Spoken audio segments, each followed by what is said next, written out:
আজকে আমরা পালং শাক রান্না করব মাসকলার ডাউল দিয়ে। দেখতে পাচ্ছেন মাসকলার ডাউলটা আমরা একটু সিদ্ধ করে নিলাম।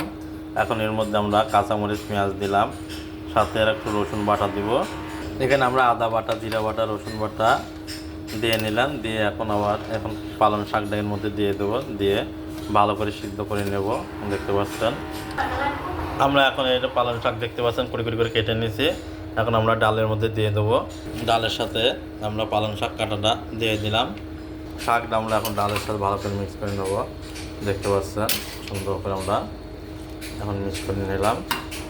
দেখতে পাচ্ছেন পালং শাক এবং মাসকলার ডাউলটা আমরা ভালোভাবে সিদ্ধ করে নিচ্ছি। এখন একটু ধরে আমরা হলদের গুঁড়া দেবো। আমরা এখানে হলদের গুঁড়া দিয়ে দিলাম। দেখতে পাচ্ছেন এখন ভালোভাবে মিক্স করে নেব।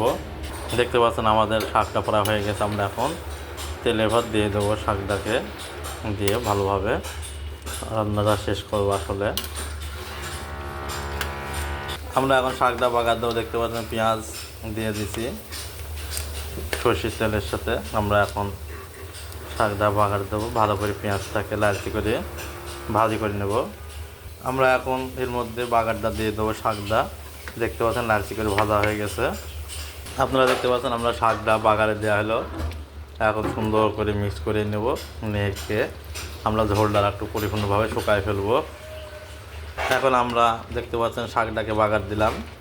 দেওয়ার পরে এখন নাড়তে থাকবো যাতে তলায় না লেগে যায়। যেহেতু ডাল আছে আমরা অবশ্যই খেয়াল করব। দেখতে পাচ্ছেন আমরা এখন শাকের মধ্যে ঝোলটা আর একটু পরিপূর্ণভাবে শুকায় ফেলবো, যাতে তলায় নেড়ে দেবো যাতে না লেগে যায়, সেদিকে আমরা অবশ্যই লক্ষ্য করব। অবশেষে আমরা দেখতে পাচ্ছেন আমাদের শাকটা হয়ে গেছে। এখন আমরা নামিয়ে ফেললাম।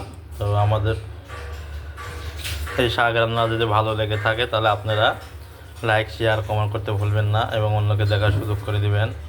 আলম রান্নাঘর থেকে। আল্লাহ হাফেজ।